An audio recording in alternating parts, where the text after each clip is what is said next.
Mr. President, on January 13th of this year, our country lost one of its most courageous diplomats, Ambassador Robert E. White.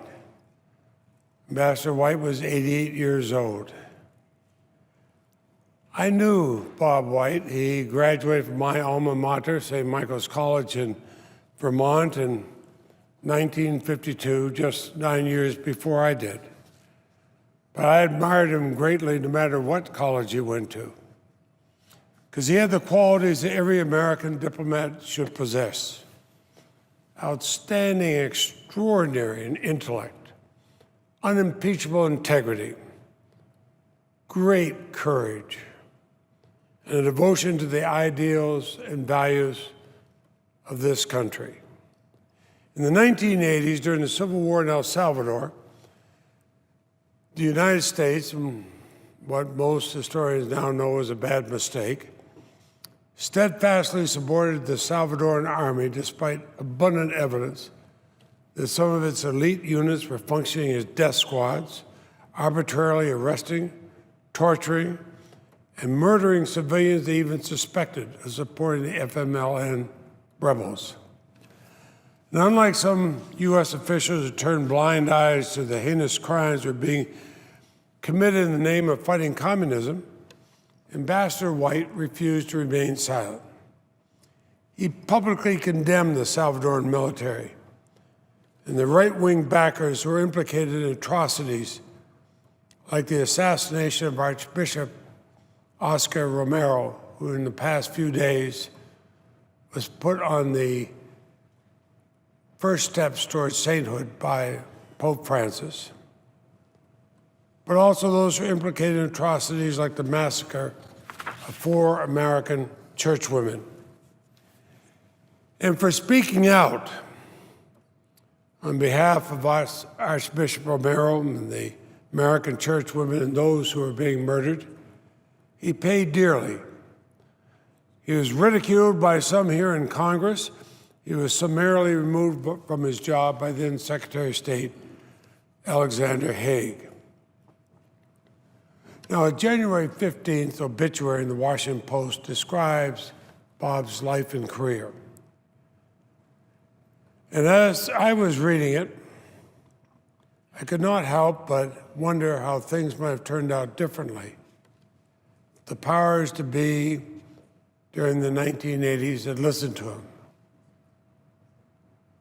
My wife Marcella and I talked about that. We asked ourselves how many lives might have been saved if the Reagan administration, instead of firing Bob in 1981, had recognized the truth of what he was saying and instead supported negotiations to end the war in El Salvador. So many in this country wish they had. But instead, the war dragged on for another decade.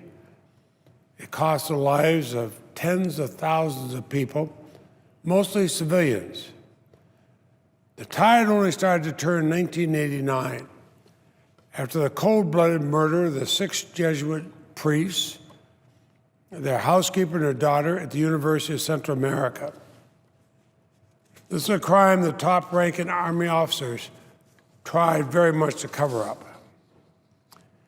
It was thanks to the late Congressman Joe Moakley and his then staff aide, who's now a Congressman, Jim McGovern, and Bob Woodward, and Salvadoran investigator Leonel Gomez, whom I also came to know and respect,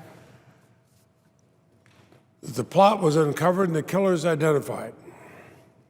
And during this time, I talked often with Bob. I learned even more about those who were involved. And after talking with him, I went to El Salvador. I was asked by the Salvadorans to come down, and they said, "We'll show you what's going on. We're really trying to investigate this." They knew I had been a prosecutor and had prosecuted murder cases. And so they arranged for me to meet with the country's chief investigator. Well, as he described their so-called investigation, it just confirmed Ambassador White's suspicions. And I told the Salvadoran investigator, and I told the press that were there, that they were conducting an obvious cover-up. Anybody who saw what they were calling an investigation would realize it was nothing more than a cover-up. As I left El Salvador, it was so obvious that rather than shamelessly removing Ambassador White from his post, how much better things might have been if the State Department had recognized him for the true patriot that he was and treated him as an example of what other U.S. diplomats should emulate. But he didn't stop when he left the Foreign Service. He went on to head the Center for International Policy. He continued his advocacy for human rights. He defended the ideals and championed the causes he believed in right up to his death.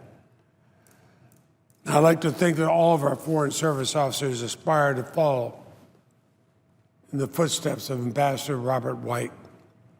I hope that they will learn from his example. They learn from the example of Bob White, they will make the United States a country that will be better served and the world a better place. So I ask unanimous consent that the Washington Post obituary and an article about Ambassador White by Margaret O'Brien Stifles in Commonweal magazine be printed in the record at the conclusion of my remarks. Without objection. Mr. President, I yield the floor, but I suggest the absence of quorum.